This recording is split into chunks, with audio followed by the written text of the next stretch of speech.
क्या तुम पागल हो? क्या यार, तुम पागल जैसी बातें करते हो। बार बार बात पागल कहना किसी को क्या अच्छा है? या पागल शब्द ही अनुचित है? कभी हम फिल्मों में देखा करते थे कि किसी मानसिक रूप से बीमार व्यक्ति को बिजली का शॉक दे करके ठीक करते थे।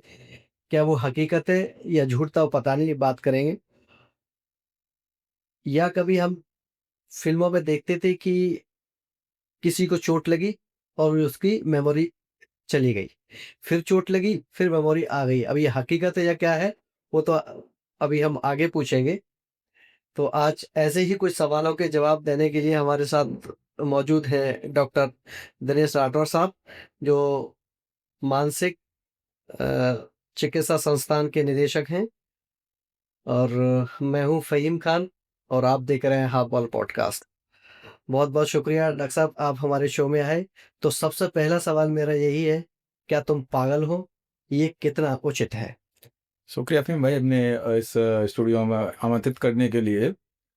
मानसिक स्वास्थ्य के विषय में जागरूकता के अभाव के कारण जो चीज़ें हमें समझ में नहीं आती, जो हमारी समझ के परे की चीज़ें होती हैं, वो हमें लगती हैं कि शायद ये पागलपन है। क्या तुम पागल हो? क्या तुम पागलपन जैसी बातें करते हो? ये वो सारी बातें हैं जो चीज़ें समझ के परे हैं। जैसे-जैसे मानसिक स्वास्थ्य के विषय में जागरूकता बढ़ रही है, इसके बारे में लोग शिक्षित हो रहे हैं, वैसे-वैसे उनका एक वैज्ञानिक तरीका, वैज्ञानिक विचार डेवलप हो रहा है, वैज्ञानिक अप्रोच डेवलप हो रही है। वो लोग इसको मानसिक बीमारी मानते हैं, जिस तरीके से शरीर की बाकी बीमारियाँ होती हैं, उसी तरीके से मानसिक बीमारियाँ होती हैं, जिनका उपचार होता है और जो व्यक्ति इससे गुज़र रहा होता है, वो पीड़ित होता है, वो व्यक्ति न्यूसेंस नहीं होता, वो दूसरे के लिए परेशानी का कारण नहीं होता, वो स्वयं पीड़ित होता है, उसको मदद की आवश्यकता होती है। तो पागलपन की या मानसिक बीमारी की परिभाषाएँ क्या हैं? दोनों की? जी। बेसिकली बीमारी की परिभाषा के लिए हम मानसिक बीमारी की परिभाषा समझने के लिए बीमारी की परिभाषा देखते हैं। बीमारी की परिभाषा जो विश्व स्वास्थ्य संगठन ने दी है, वो परिभाषा है कि स्वास्थ्य केवल बीमारियों की अनुपस्थिति ही नहीं, अपितु सर्वांगीण मानसिक, शारीरिक और सामाजिक कल्याण की अवस्था है। कल्याण की अवस्था मायने कि आप अपने शारीरिक रूप से, सामाजिक रूप से और मानसिक रूप से जो क्षमताएँ आप में हैं, उन क्षमताओं का पूर्ण उपयोग कर पाने की स्थिति में हो, अपने पूर्ण विकास और सब तरीके से आप जो जिस चीज़ में सक्षम हो, वो काम कर पा रहे हो। तो जब मानसिक स्वास्थ्य की बात करते हैं, तो मानसिक स्वास्थ्य के 2 आयाम हैं। एक मानसिक बीमारी, जिसके लिए लोग अस्पताल आते हैं। और अगर बीमारी नहीं भी होती है तो एक दूसरा आयाम है संपूर्ण मानसिक कल्याण की अवस्था, जिसमें व्यक्ति पूरी तरीके से रिलैक्स होते हुए, बिना किसी तनाव के कारण, बिना गुस्सा झंझलाहट के प्रभाव में आए, शांत मन से अपना जीवन जीता है, अपने संबंध निर्धारित करता है और अपना बेस्ट अपने कार्य में देने की स्थिति में होता है। वो मानसिक कल्याण की अवस्था है। तो केवल बीमारी की अनुपस्थिति मानसिक स्वास्थ्य का विषय नहीं है, इसके साथ-साथ एक तरीके से उसके पर्सनैलिटी का विकास भी मानसिक स्वास्थ्य के अंतर्गत आता है। वैसे सर, आप इतने लंबे समय से इस फील्ड में हैं, तो आपके पास तो तरह-तरह के लोग आते होंगे, मरीज़ आते होंगे। तो किस तरह के मरीज़ ज़्यादातर आप हैंडल करते हैं इन सारी चीज़ों को लेकर के? जी, कहते हैं ना बच्चा जिस मुहूर्त में जन्म लेता है, उस मुहूर्त का असर उससे पूरे जीवन पे पड़ता है। तो मानसिक स्वास्थ्य संस्थान चिकित्सालय आगरा का इतिहास 1859 से है। उस समय मानसिक स्वास्थ्य के विषय में बहुत ज़्यादा जागरूकता नहीं थी और जो गंभीर मानसिक रोगी हैं, जो सारे मानसिक रोगियों केवल 3% हैं, केवल वही आते थे और बीमारी उनका जो व्यवहार है, उसको बीमारी ना मान के लोग उसके लिए उनको ज़िम्मेदार मानते थे। ऐसे लोगों को बंद करने की व्यवस्था थी। 1905 तक जेल प्रशासन के अंतर्गत ये व्यवस्थाएँ, सुविधाएँ आती थीं। तो क्या सर, 1905 तक? जी। तो क्या जेल में रखते थे उनको? लाइक अ, जेल की तरह से? जेल की तरह से व्यवस्था थी। 1905 के बाद जैसे-जैसे पता चला है कि ये मानसिक बीमारी है, व्यक्ति स्वयं पीड़ित है, इसको उपचार की आवश्यकता है, इसको हमारे सपोर्ट की आवश्यकता है, फिर नए-नए उपचार की व्यवस्थाएँ बनी, काउंसलिंग और उनकी बीमारियों की जड़ समझ में आई और नई-नई औषधियाँ आईं और मरीज़ ठीक होने लगे। तो उसके बाद इस सारी व्यवस्था को स्वास्थ्य विभाग के अंतर्गत किया गया। तो होता क्या है कि पुराने समय में जिस तरह के रोगी हमारे यहाँ आते थे, ज़्यादातर रोगी उस तरह के आते हैं, लेकिन मानसिक स्वास्थ्य की करीब 300 तरह की बीमारियाँ हैं। वो सामान्य 300 उदास तरह की। 300 तरह की। उसमें सबसे खतरनाक कौन-सी सर? खतरनाक मानना अपने आप में भ्रांति है, क्योंकि ऐसा माना जाता है कि मानसिक रोगी उग्र होते हैं, दूसरों के लिए खतरा होते हैं, जबकि हमारी जो अध्ययन हुए हैं वो ये बताते हैं कि जो हम तुम जैसे सामान्य व्यक्ति हैं, वो ज़्यादा उग्र हो सकते हैं, ज़्यादा हिंसक हो सकते हैं, ज़्यादा खतरनाक हो सकते हैं, चीज़ों को प्लान करके एग्जीक्यूट कर सकते हैं। मानसिक रोगी ना तो इतने उग्र होते हैं, ना इतने भयंकर होते हैं। मानसिक रोगी जब उग्रता करते हैं, तो उस समय उनका कोई लक्षण होता है जिसको समझना होता है। जैसे अक्सर जब मानसिक रोगियों के मन में जब रोगी होते हैं तो कुछ विचार आ जाते हैं, वो अपने परिवार के कुछ लोगों के खिलाफ सोचना शुरू क्या कर वो देते विचार हैं। सर रिकॉल करता है कुछ पहले के पुराने विचार आते हैं उसे, या रिसेंटली सारी चीज़ होती नहीं, है? हम जो भी सोचते हैं, हम जो भी महसूस करते हैं, हमारी जो भी इमोशंस होते हैं, थॉट्स होते हैं, बिहेवियर होता है, सारे के सारे हमारे मस्तिष्क द्वारा तय किए जाते हैं, और मस्तिष्क ये काम करता है कुछ न्यूरोट्रांसमीटर्स की मदद से। जैसे डोपामाइन नाम का न्यूरोट्रांसमीटर जब बढ़ जाता है, तो व्यक्ति के मन में ऐसे विचार बनने लगते हैं जिसका कोई आधार नहीं, वो अपने ही किसी पे शक करने लगता है, उसके खिलाफ हो जाता है। तो वो किसी पर्टिकुलर व्यक्ति के खिलाफ होगा, वो उससे ही नाराज़ होगा, बाकी लोगों से उसको कोई नाराज़गी नहीं होगी, तो वो समझना होता है। दूसरा क्या है कि ऐसे व्यक्ति के अचानक वो कानों में कुछ आवाज़ें सुनने लगेगा, जो आवाज़ें वास्तविक नहीं होंगी, किसी दूसरे को सुनाई नहीं देंगी, और ये आवाज़ें उसको किसी व्यक्ति के खिलाफ कुछ-कुछ लगातार बोलती रहेंगी, या फिर उस जो पीड़ित है, उसके खिलाफ ही लगातार बोलती रहेंगी। ये आवाज़ें उसके किसी परिचित की आवाज़ से मिलती-जुलती हो सकती हैं, जिससे वो व्यक्ति उस व्यक्ति के विरुद्ध उग्र हो सकता है। तो हमारा ये काम है इन सारे लक्षणों को पहचानना, उसके सामान्य व्यवहार से इन बीमारी के लक्षणों को अलग समझना, और उसके लिए जो उपचार की व्यवस्था जो सरकार के द्वारा मानसिक स्वास्थ्य संस्थान, एचएन मेडिकल कॉलेज, जिला अस्पताल में उपलब्ध कराई गई है, उन सुविधाओं का लाभ प्राप्त करना है। अजर आपने अभी कहा कि अ, उसके कान में ऐसा लगता है कोई बात कह रहा है बार-बार, हुँ। किसी के खिलाफ भड़का रहा है। इसी को कुछ लोग भूत-प्रेत कह देते हैं। वही बात है कि अब समय के साथ में बहुत सारी चीज़ें बदल रही हैं। जब पहले प्लेग होता था या कोई महामारी होती थी, तो लोग कहते देवी प्रकोप है, देवी की पूजा भी की जाती थी। ऐसा हम अगर पढ़ रहे हैं इतिहास में, बहुत सारे ऐसे साक्ष्य मिलते हैं। तो समय, काल, परिस्थिति के साथ-साथ बहुत सारी चीज़ें बदलती हैं। हो सकता है, नहीं भी हो सकता है, लेकिन आज की वास्तविकता ये है। और मज़ाक-मज़ाक में कुछ मरीजों के घरवाले ये कहते हैं, ये डॉक्टर साहब तो भूतों का भी इलाज करते हैं। तो सही बात है सर। लोग बाबाओं के पास जाते हैं, वो आपके पास आ रहे हैं। जी, जी। इलाज तो आप भी कर रहे हैं।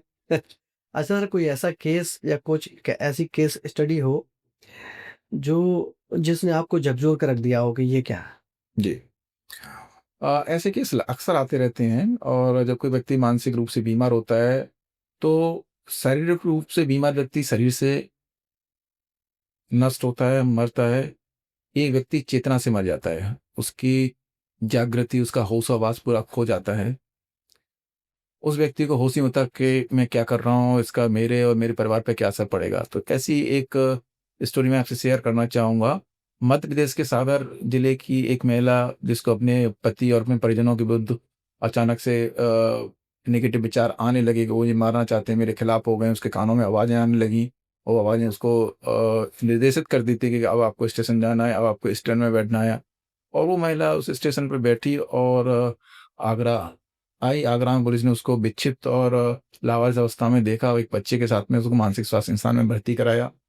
उसका बच्चा चूँकि बड़ा था, तो उसको अनाथालय में रखा गया।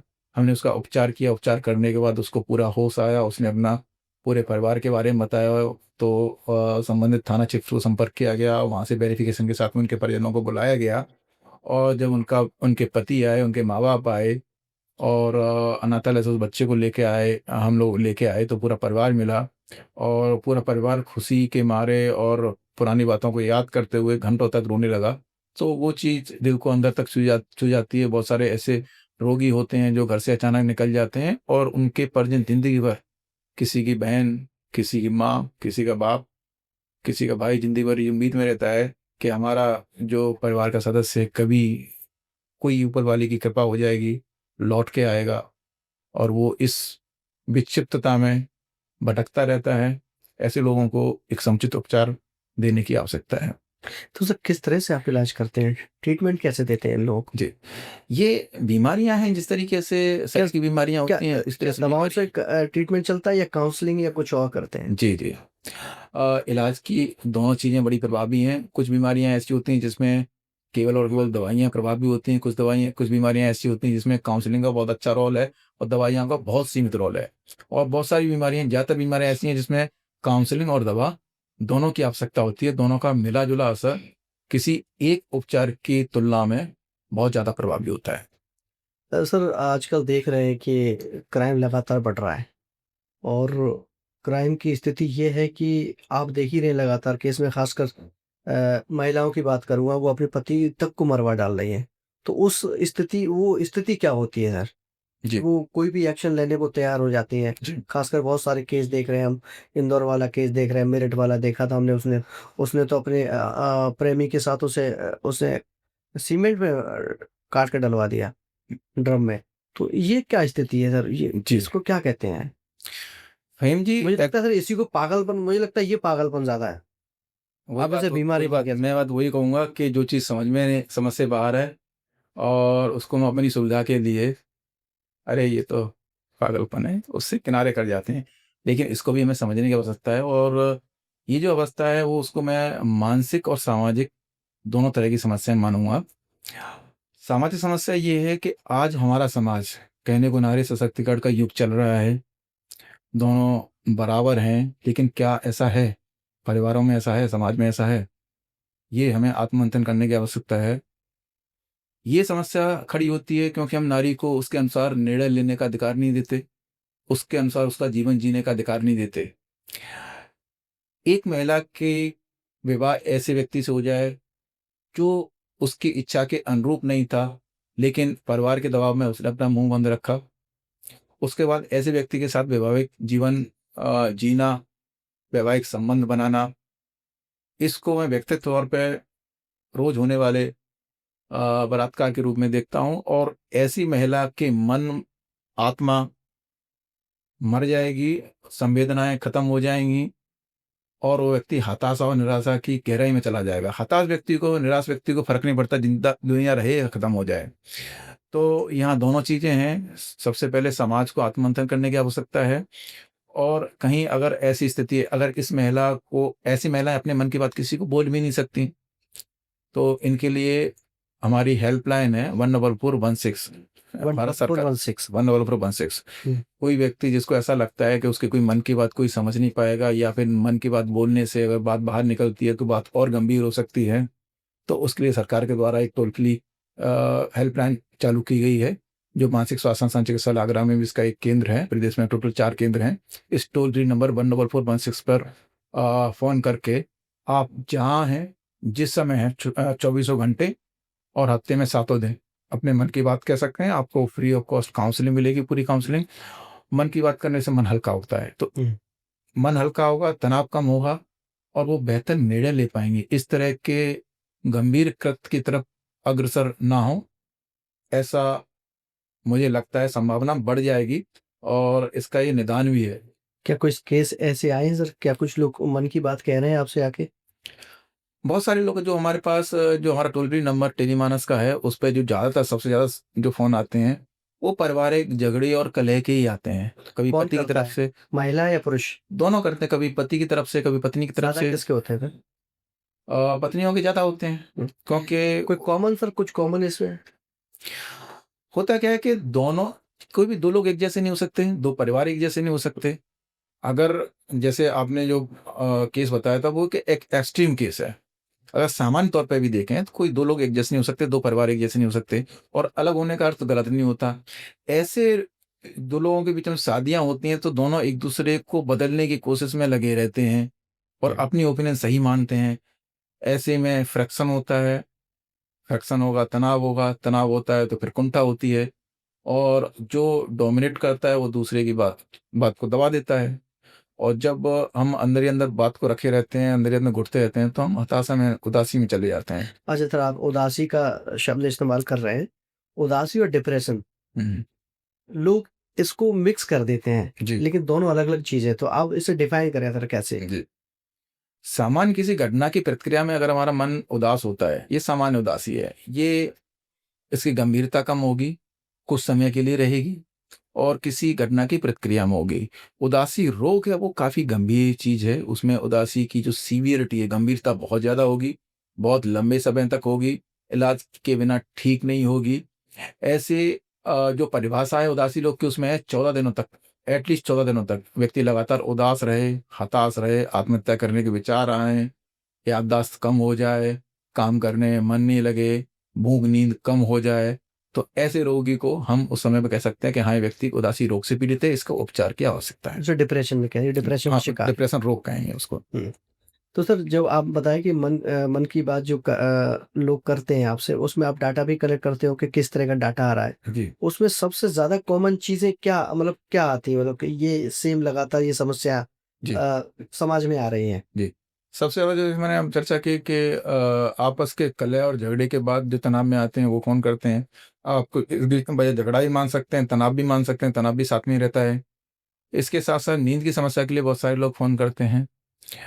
नींद के साथ-साथ जब कोई परीक्षाएँ वगैरह आती हैं, तो परीक्षा के लिए फ़ोन करते हैं। नशे की समस्या के लिए बहुत सारे लोग फ़ोन करके पूछते हैं क्योंकि नशा भी एक तरीके से तनाव के साथ में जुड़ा रहता है। व्यक्ति तनाव में होता है तो नशा करता है, नशा करने से तनाव बढ़ता चला जाता है। तो इस तरह की समस्याओं के लिए लोग ज़्यादातर फ़ोन करते हैं। तो आजकल फिर एंग्ज़ायटी एक कॉमन परेशानी हो गई है सबके लिए, तो उसका इलाज किस तरह से किया जाता है? जी। एंग्ज़ायटी में भी 2 स्थितियाँ होती हैं, एक सामान्य तनाव और एक चिंता रोग। सामान्य तनाव की जब हम बात करते हैं तो लोगों को लगता है कि आजकल की समस्या जब कि ऐसा नहीं है। जब इंसान जंगलों में रहता था, जब उसने घर बनाने नहीं सीखे थे, जब उसके पास कपड़े नहीं थे तब भी तनाव था। बारिश हो जाएगी, सर्दी हो जाएगी, कैसे बचाव होगा? जंगली जानवर आ जाए उससे कैसे रक्षा होगी? लेकिन तब में हमें जो मेजर चेंज आया है कि तब व्यक्ति सामाजिक था, समूह में रहता था। अब व्यक्ति पैसे और अपने भौतिक वस्तुओं के प्रभाव में आके एकाकी रहना चाहता है। अपनी चीज़ें किसी से शेयर नहीं करना चाहता।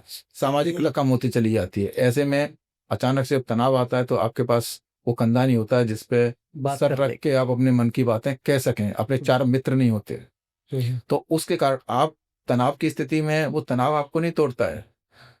तोड़ता है वो बेसिकली जो सामाजिक ना होने का कारण। जब वो गाड़ी चलाते हैं तो गाड़ी में चलाते हुए सड़क पे झटके लगते हैं। जब आपकी गाड़ी में एक अच्छा सस्पेंशन सिस्टम है, हुँ। तो आपको झटके महसूस नहीं होंगे, बड़ी यात्रा सुखद रहेगी। अच्छा सर अभी आपने कहा कि अपनी बात शेयर करने के लिए लोग नहीं हैं, जिसमें एक दोस्त का भी ज़िक्र किया आपने। क्या मानसिक रोगी या मानसिक कमी को दूर करने के लिए दोस्त एक सहारा बन सकता है इस जी। मानसिक बीमारियों में जैसे बताया करीब 300 तरह की बीमारियाँ, कुछ गंभीर मानसिक बीमारियाँ जो करीब 3% रहते हैं, जिसको शुरू से ही लोग पहचानते हैं आसानी से, व्यक्ति अपना होश-हवास में नहीं, अपना देख-रेख नहीं कर पाता है। इसके अलावा बहुत सारी सॉफ्ट मानसिक बीमारियाँ जिसमें सामान्य तनाव से लेके एंग्ज़ायटी और डिप्रेशन रोग तक होते हैं। ऐसे में निश्चित तौर पे दोस्त बहुत सहायक होते हैं। अपने मन की बात कहने से मन हल्का होता है और मानसिक बीमारी से परे सामान्य तनाव की अवस्था जो लगभग हर किसी के जीवन का एक हिस्सा है। अच्छा, उसमें दोस्त बहुत कारगर रहते हैं। अच्छा, अच्छा। सर ये मानसिक रोग क्या जेनेटिक हो सकता है सर? जी, मानसिक रोग के जो कारण हैं उसमें 3 कारक होते हैं, एक जैविक होता है और एक साइकोलॉजिकल होता है और एक सोशल होता है। या बेसिकली क्या होता है जो हमारे जीन्स होते हैं वो जीन्स हमारे ब्रेन की जो न्यूरोट्रांसमीटर्स हैं वो कौन-सा न्यूरोट्रांसमीटर कितना बनेगा उसको काफ़ी हद तक प्रभावित करते हैं।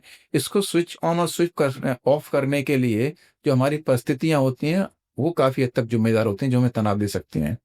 और परिस्थितियों से हमारे जो एक जैविक तंत्र को बचाता है, जो एक शील्ड होता है, वो बेसिकली हमारे साइकोलॉजिकल कारक हैं, हमारा व्यक्तित्व, हमारी तनाव झेलने की क्षमता। तो तीनों कारक होते हैं, इसमें जैविक भी है, आपका साइकोलॉजिकल भी है और आपकी सामाजिक ताना-बाना भी है। अच्छा सर लड़के और लड़कियों के बीच में क्या ये बीमारी जो मानसिक रोगी है क्या अलग-अलग है या सेम सिम्पटम्स होते हैं इसके?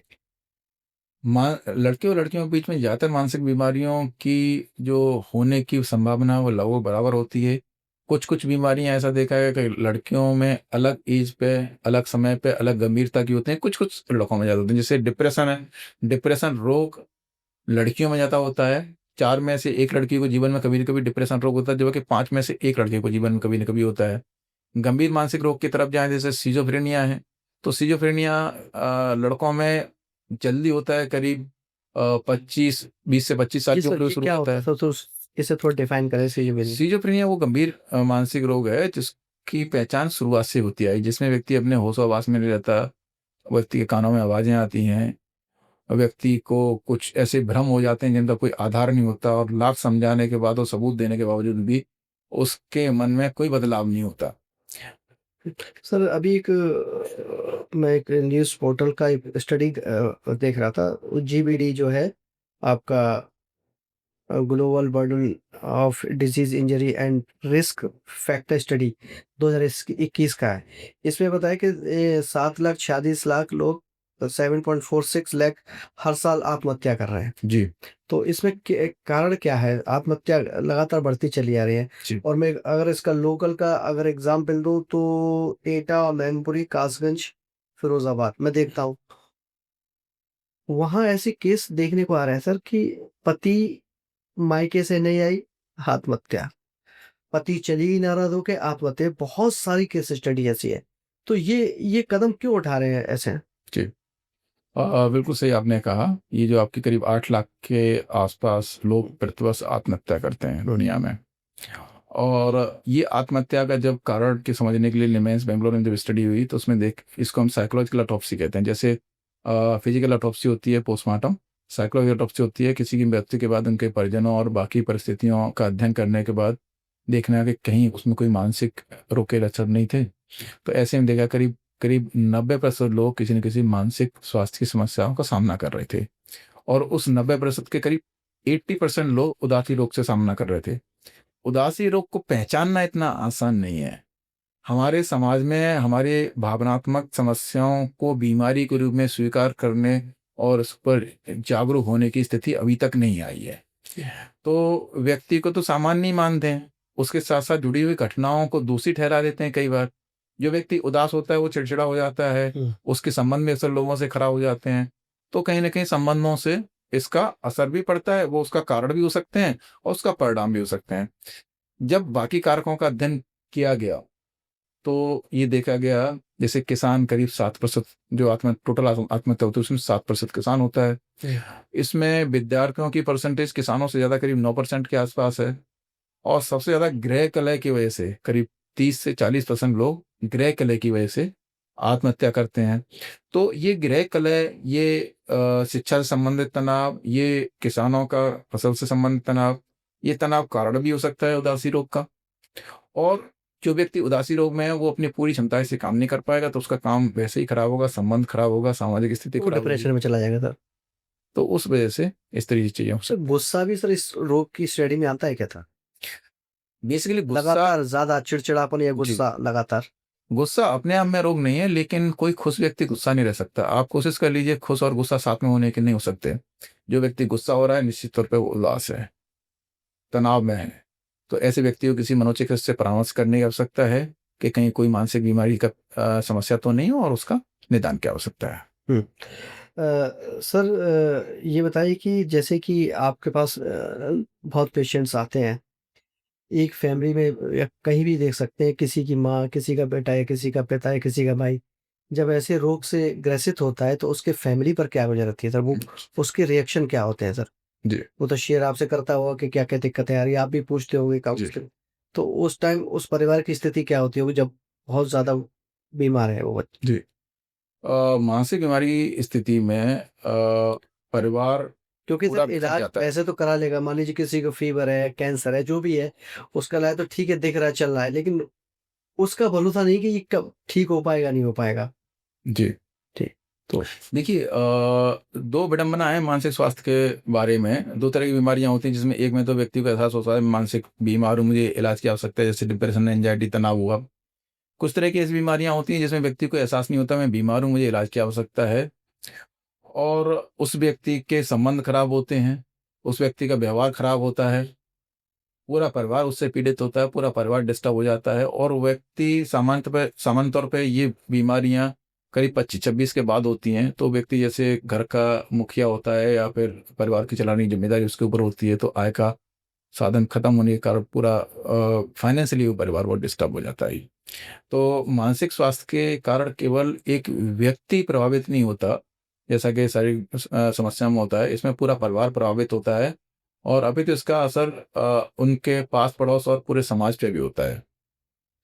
अच्छा सर, अभी एक हमारे एक साथी सवाल पूछ रहे थे कि जैसे बड़े-बड़े क्रिमिनल्स होते हैं, तो वो बिना किसी सोचे-समझे किसी का मर्डर या खून-खराबा करते हैं। उस स्थिति को क्या कहेंगे सर? नहीं, वो कोई मानसिक बीमारी की अवस्था नहीं है। सबका अपना-अपना एक व्यक्तित्व होता है, उसमें उनकी संवेदनाएँ होती हैं। सामान्य तौर पर ज़्यादातर लोग संवेदनशील होते हैं, दूसरे के कष्ट से उनको कष्ट होता है। कुछ लोग ऐसे होते हैं, दूसरों के कष्ट से उनको ज़रा भी फ़र्क नहीं पड़ता है, बहुत क्रूर हो जाते हैं, दूसरों के दुःख में उनको आनंद मिलता है। ऐसे लोग एंटी सोशल पर्सनैलिटी का शिकार हो सकते हैं, नार्सिसिस्टिक पर्सनैलिटी का शिकार हो सकते हैं, उसमें इसके असेसमेंट की आवश्यकता है। इन पर्सनैलिटियों का पूरा उपचार तो निश्चित नहीं कि हो जाएगा, लेकिन इन सब कार्यों की वजह से इनको लगता है कि हमें ये काम करने से खुशी मिलेगी, उनका खुद का जीवन तहस-नहस हो जाता है। तो उनकी थोड़ी मदद करने का प्रयास किया जा सकता है। अच्छा सर, कुछ ऐसे 3 कारण नहीं कहूँगा, कुछ समाधान बताएँ, जो इस बीमारी से लोग बीमारी से निजात पा सकें सर? जी, बहुत सुंदर सवाल है आपका। Basically prevention is better than cure. तो सबसे पहले ये है कि आप कुछ दोस्त आपके हों और दोस्त ऐसे हों जिनके होने से आपके जीवन का कोई पर्पस सॉल्व ना हो, जिससे आप मतलब की बात ना करें। कुछ हॉबी ऐसी हों जिन कामों के करने से आपको कुछ मिले ऐसा नहीं, बस करने के लिए, खुशी के लिए कर रहे हैं। इसके साथ-साथ रेगुलर एक्सरसाइज़ आपकी दिनचर्या नियमित होनी चाहिए। अगर आप फिज़िकली एक्टिव होने पर बहुत सारे हैप्पी हार्मोन्स रिलीज़ होते हैं, जो आपको डिप्रेशन से आपकी रक्षा करते हैं। इसमें डोपामाइन है, एंडोर्फिन्स हैं, जब आप दौड़ते हैं तो एंडोर्फिन रिलीज़ होते हैं, जो मॉर्फिन की फैमिली के, जो आपको खुशी का एहसास दिलाते हैं। जब आपको सेंस ऑफ अचीवमेंट होता है, तब आप खुद के वात्सल्य में होते हैं, तो आपके सेरोटोनिन नाम का केमिकल बढ़ जाता है। जब आप दौड़ रहे होते हैं, उस समय आपका डोपामाइन लेवल ज़्यादा होता है। तो कुछ न कुछ फिज़िकल एक्टिविटी रखें। योग, मेडिटेशन आध्यात्मिक नहीं, ये वैज्ञानिक हैं और पाश्चात्य परंपरा में जो मेडिकल में बहुत सारी थेरेपी जो करते हैं, वो योग से मिलती-जुलती हैं। जब आप तनाव में होते हो, तो आपकी साँस की गति, अपनी मांसपेशियों का खिंचाव कुछ और होता है, हार्ट बीट कुछ और होती है। जब आप रिलैक्स होते हो, तो कुछ और होती है। योग में जैसे प्राणायाम और आसन 2 चीज़ें होती हैं। आसन में आप शरीर की मसल्स का तनाव एक्सट्रीम पे ले जाके उसको छोड़ते हो, तो हमारा माइंड इसको रीड कर रहा होता है। इस तरह से आसन में जब आप साँस की गति को शिथिल करते हो, तो मस्तिष्क में एक मैसेज जाता है कि हम रिलैक्सेशन की अवस्था में हैं और स्ट्रेस हार्मोन, अगर स्ट्रेस स्थिति में हो, तो स्ट्रेस हार्मोन की मात्रा कम होती है। इसके साथ-साथ अपने जीवन की चीज़ों को व्यवस्थित करने का प्रयास करना चाहिए, प्रायोरिटी सेट करनी चाहिए। हम जीवन में बहुत सारे काम कर सकते हैं, लेकिन सारे काम करने आवश्यक नहीं है। अगर सारे काम इकट्ठे करेंगे तो स्थिति खराब हो सकती है। अच्छा सर, हालाँकि मैं इसको किस्सा तो नहीं कहूँगा, क्योंकि आपका भी प्रोफ़ेशन ऐसा है कि किस्सा कहना किसी का मज़ाक हो जाएगा। तो कुछ केस ऐसे बताएँ जो सर, कुछ कुछ कुछ कुछ का ब बता कुछ केस स्टडी बताइए सर, जो बहुत ज़्यादा स्ट्रीम पे जाकर के आपने ऐसे केस को सही किया हो। जो लगता था अक्सर कि ये हुँ, मुश्किल है ये, हुँ, हुँ। लेकिन वो बड़ी खुशी-खुशी अपने परिवार से मिला जाके। नहीं, अक्सर बहुत सारी चीज़ें ऐसी हुई हैं, जैसे जब मैं शुरुआत में दिल्ली में था युवास में, तो एक व्यक्ति उम्र कैद काट रहा था। उसके ऊपर उसकी बेटी की हत्या का आरोप था। उसकी पत्नी उससे मिलना नहीं चाहती थी। जब जो बेसिकली एक लीगल वर्ड होता है, उसका चार्ज मेरे पे आया, तो मैंने उसकी पत्नी को कोर्ट के थ्रू बुलाया। जब डिटेल पता की, तो पता चला कि उसके कानों में आवाज़ें आती थीं। आवाज़ कहती थी अपनी बेटी को कुर्बान कर दे, और ओह! एक दिन उसने अपनी बेटी की हत्या कर दी। वो व्यक्ति मानसिक रोग से पीड़ित था। उस समय उसको बेसिकली सिज़ोफ्रेनिया था, और सर चूँकि कौन-सी बीमारी थी सर? सिज़ोफ्रेनिया घटना ऐसी थी कि समाज उसके विरुद्ध हो गया, उसका परिवार उसके विरुद्ध हो गया, किसी ने पैरवी नहीं की, किसी ने उपचार की ज़रूरत नहीं समझी, और उस व्यक्ति को उम्र कैद हो गई। और जब उसकी उम्र कैद खत्म होने वाली थी, उस समय उसका परिवार उससे मिलना नहीं चाहता था, उसकी पत्नी उसका मुँह नहीं देखना चाहती थी। तो आखिरी में तिहाड़ जेल से जब वो दिल्ली में एवास में हमारे पास आया, उसका उपचार किया, ठीक हुआ, लेकिन तब तक बहुत देर हो चुकी थी, फिर वो व्यक्ति बहुत कुछ खो चुका था। अच्छा, तो लगातार देखा है कि लोग बलि दे देते हैं, बच्चों की दे देते हैं, तो वो भी इसी श्रेणी में आते हैं? जी, जो आपने विषय बताया कि कुछ लोग बच्चों की बलि दे देते हैं, ये मानसिक रोग से बच्चों ज़्यादा की दे देते हैं सर, मैंने कई देखे हैं कि पड़ोस का बच्चा ले आए और उसको काट के डाल दिया या उसकी बलि दे दी, ऐसे भी केस सामने आए हैं।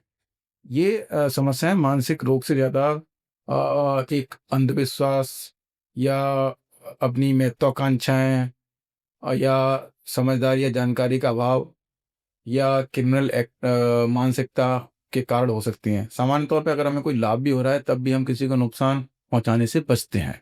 शुरुआती लक्षण क्या होते हैं इस बीमारी के, पता जी। करने के लिए ये इस तरफ जा सकता है जी, या इसका शिकार हो सकता है ये? देखिए, मानसिक स्वास्थ्य में करीब 300 तरह की बीमारियां हैं, सबके लक्षण अलग अलग हो सकते हैं, लेकिन फिर भी मोटा मोटा ये है कि अगर कोई व्यक्ति चिड़चिड़ा हो रहा है, उसके सामाजिक संबंध खराब हो रहे हैं, उसकी नींद प्रभावित हो रही है, तो उसको आवश्यकता है किसी मनोचिकित्सक को परामर्श करने की, क्योंकि जिस तरीके से शरीर की बीमारी में बुखार आता है, बुखार बहुत सारी बीमारियों का लक्षण है, इसी तरीके से नींद कम होना, सामाजिक संबंध खराब होना, चिड़चिड़ा होना और अपने कार्यस्थल पर जितनी क्षमता है उस क्षमता से कार्य कर ना कर पाना, ये शुरुआती लक्षण होते हैं कि वो मानसिक स्वास्थ्य की समस्या से पीड़ित हो सकता है। अच्छा सर, जो मानसिक रोग है या मानसिक बीमारी है, वो हमारे बॉडी के पार्ट्स को कितना जी। इफ़ेक्ट करती है? शरीर और मन अलग-अलग नहीं है। हमारा जो मस्तिष्क है, उससे हमारे मानसिक स्वास्थ्य की समस्याएँ निर्धारित होती हैं और मस्तिष्क भी शरीर का एक अंग है, जिस तरह से लिवर है, हार्ट है और आपके मस्तिष्क के कंट्रोल के बिना आपकी एक साँस नहीं चल सकती, आपके हृदय की एक धड़कन नहीं लग सकती। वो आपकी डायबिटीज़ को भी कंट्रोल करता है, वो आपकी थायराइड को भी कंट्रोल करता है। दूसरे शब्दों में कहें कि आपने देखा होगा अचानक से किसी के पास फ़ोन आया और उसको हार्ट अटैक आ गया। भई फ़ोन आया तो क्या हुआ? तनाव। तनाव तो दिमाग मस्तिष्क को होना चाहिए, मन को होना चाहिए। हुँ। शरीर को हार्ट अटैक क्यों आ गया? क्योंकि दोनों बहुत गहरे से जुड़े हुए हैं। जब कोई व्यक्ति लगातार तनाव की अवस्था में रहता है, तो उसमें शरीर के बहुत तरह-तरह के लक्षण प्रकट होते हैं, जिनका शरीर की समस्याओं से कोई लेना-देना नहीं होता। जैसे किसी की पैर में जलन, किसी के पेट में गैस का गोला घूमना, कोई कहेगा गैस का गोला दिमाग पे चढ़ जाता है, कोई कहता है कि सर से आग निकलती है। और इन लक्षणों के बारे में जब जाँच की जाती है, तो शरीर के सारे लैब पैरामीटर और क्लिनिकल पैरामीटर ठीक आते हैं।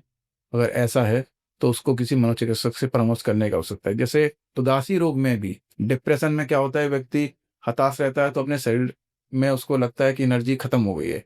तो डॉक्टर से कहेगा, डॉक्टर साहब हमें कोई ताकत की दवाई दे दो। जब उसकी जाँच कराई जाएगी, ग्लूकोज़, हीमोग्लोबिन वगैरह सब नॉर्मल आएँगे, डॉक्टर साहब कहेंगे आपको किसी दवा की ज़रूरत नहीं है। तो चूँकि उदासी रोग में व्यक्ति चिड़चिड़ा रहता है, तो वो लड़ भी सकता है हुँ, डॉक्टर से हुँ। कि नहीं साहब हमें पता है, हमें इसमें समस्या है। हाँ, डॉक्टर लिख के देते हैं, लो ये हाँ, कैल्शियम ले फिर लो, वो प्रोटीन अपने ले लो, जो भी है, मरीज़ विटामिन ले लो। हाँ, मरीज़ को किसी परिस्थिति के कारण टालना पड़ता है और आप जैसे देख रहे हैं किसी को जब फ्लाइट उस टिकट डालें। दौरान वो डॉक्टर भी आपका काम कर रहा है। डॉक्टर एग्ज़ैक्टली हमारा काम तो नहीं कर रहा है, समस्या का निदान वो तो नहीं समझ रहा होगा, है कि ये समस्या का निदान तो नहीं होगा। हाँ, हाँ। और लेकिन क्या है कि चिकित्सा की जो प्रशिक्षण होता है उसमें साइकियाट्री की ट्रेनिंग बहुत सीमित समय के लिए होती है। तो मनोचिकित्सक के अतिरिक्त की बाकी जो विधाएँ होती हैं उसमें इसका बड़ा सीमित प्रशिक्षण के कारण अक्सर एक प्रॉपर बीमारी की पहचान होना, समय से उसका बेसिकली सही डॉक्टर के पास रेफ़रल होना हो नहीं पाता है। इसकी कीमत मरीज़ को चुकानी पड़ती है और मरीज़ को ही नहीं चुकानी पड़ती, डॉक्टर को भी चुकानी पड़ती है। ऐसा व्यक्ति चिड़चिड़ा होगा, डॉक्टर से झगड़ जाएगा, डॉक्टर की शिकायत कर देगा, हाँ, हंगामा हो जाएगा।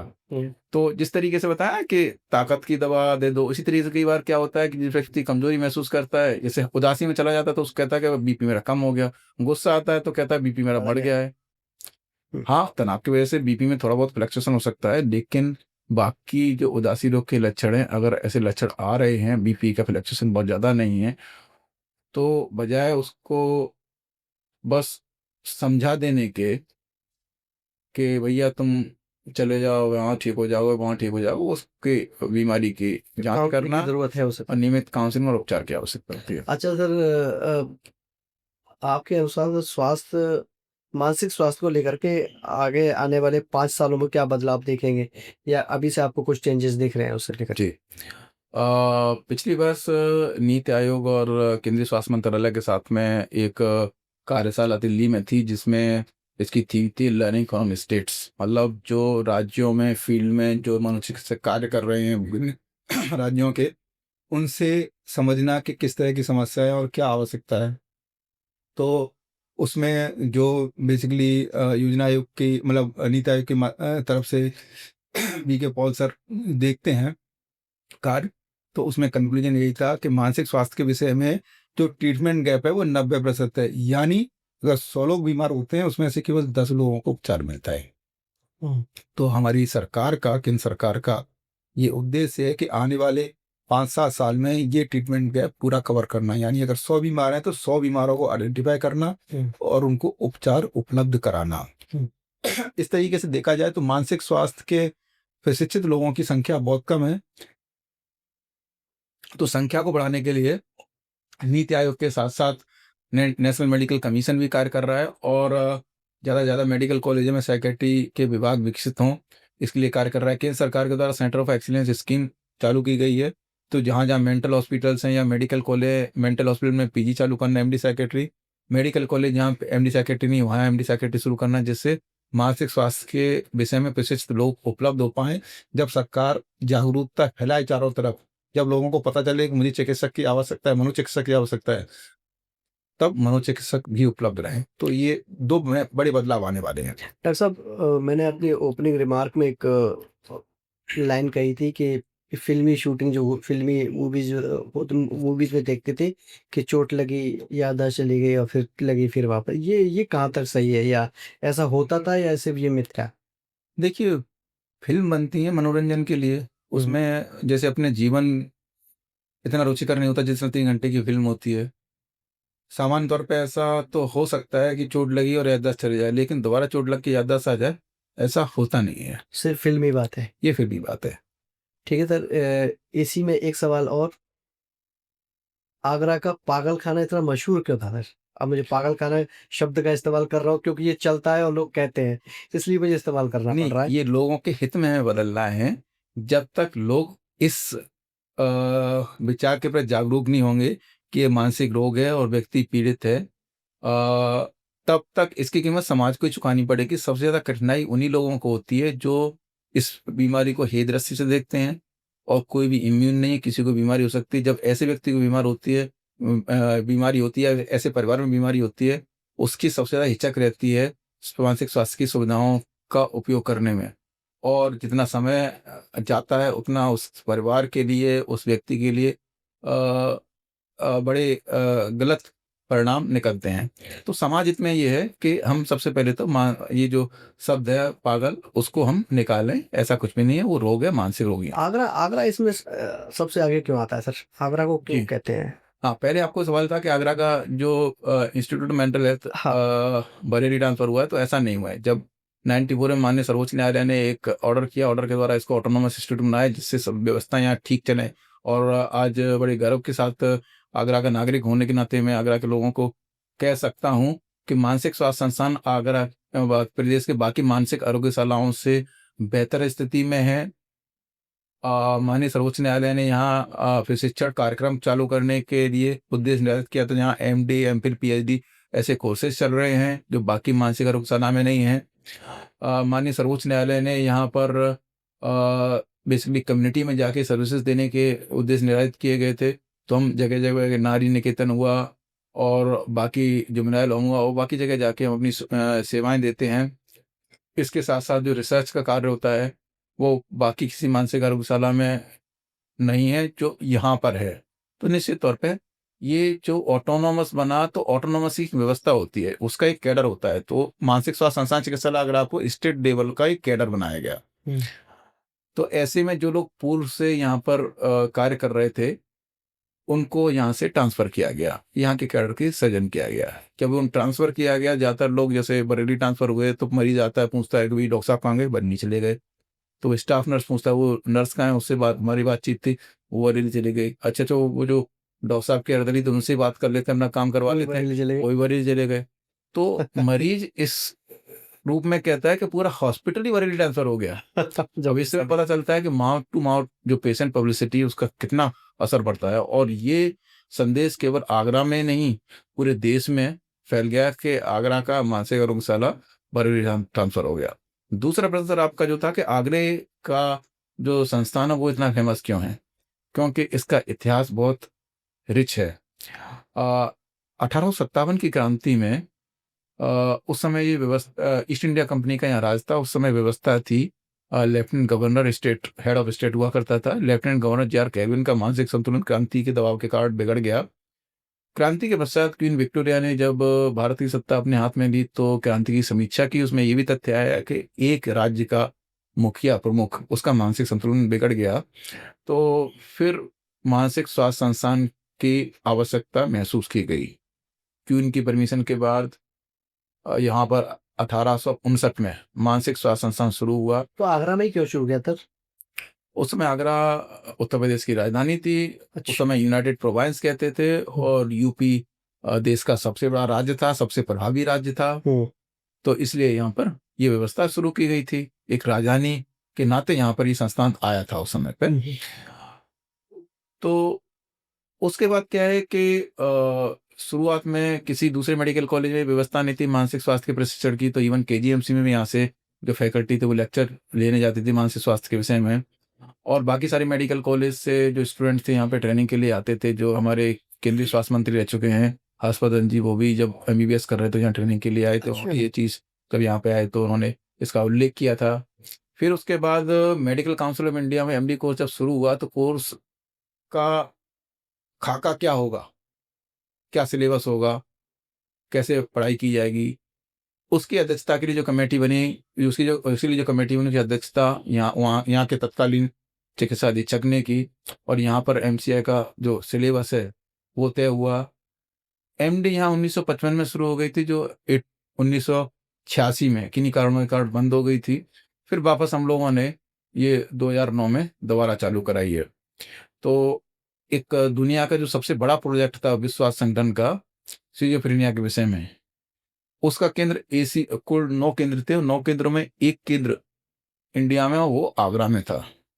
तो ऐसे बहुत सारे काम हुए हैं। मतलब इसलिए आगरा के मानसिक चिकित्सालय को नंबर 1 दर्जा मिला जी। है। बाकी लोग नेगेटिविटी कुछ भी फैलाएं उसे लेकर। जी, जी। यहाँ जो काम हुआ है, यहाँ की जो लेगेसी है, उस गोल्डन एरा की वजह से इसका नाम है, इसकी वजह से पूरे देश में इसकी पहचान है, और किसी वजह से नहीं। ठीक है सर, आखिरी सवाल मेरा, आप समाज को क्या मैसेज देना चाहेंगे सर कि मानसिक रोगी या मानसिक बीमार व्यक्ति को आप पागल ना कहें? जी। हाँ, सबसे पहले मेरा ये अनुरोध है कि मानसिक स्वास्थ्य के विषय में जो भी भ्रांतियाँ हैं, उनको दूर करें। भावनात्मक समस्याओं को बीमारी के रूप में पहचानें। तीसरा, मानसिक रूप से बीमार व्यक्ति कहीं कोई दूर का व्यक्ति नहीं होगा, वो आपका कोई मित्र, आपका कोई सहकर्मी, आपका कोई परिवार का व्यक्ति, भाई-बहन, पिताजी, कोई भी हो सकते हैं। तो इन बीमारियों के बारे में जानकारी लें, सरकार के द्वारा उपलब्ध की जा रही जो सुविधाएँ हैं उनका लाभ उठाएँ, और खुशी-खुशी, आनंदमय और प्रोडक्टिव जीवन बिताएँ। जो व्यक्ति बीमार है उसको उसके हाल पे ना छोड़ें। इन बीमारियों का उपचार है, और उपचार का व्यक्ति अपनी भी देख-रेख कर सकता है और अपने पूरे परिवार की देख-रेख कर सकता है। बहुत-बहुत धन्यवाद सर। तो मैं बस यही कहूँगा कि दिमागी दर्द दिखता नहीं है, लेकिन ज़िंदगी पर बहुत असर डालता है। तो डॉक्टर दिनेश राठौर साहब ने जो बातें हमें बताई हैं और वो आपके काम की हैं, तो उन्हें दूसरों तक ज़रूर पहुँचाएँ, क्योंकि आपकी एक शेयर या एक बात किसी की ज़िंदगी में बदलाव ला सकता है। बहुत-बहुत शुक्रिया, बहुत-बहुत शुक्रिया। मिलते हैं अगले एपिसोड में किसी नई कहानी और सच्ची बात के साथ। तब तक के लिए धन्यवाद।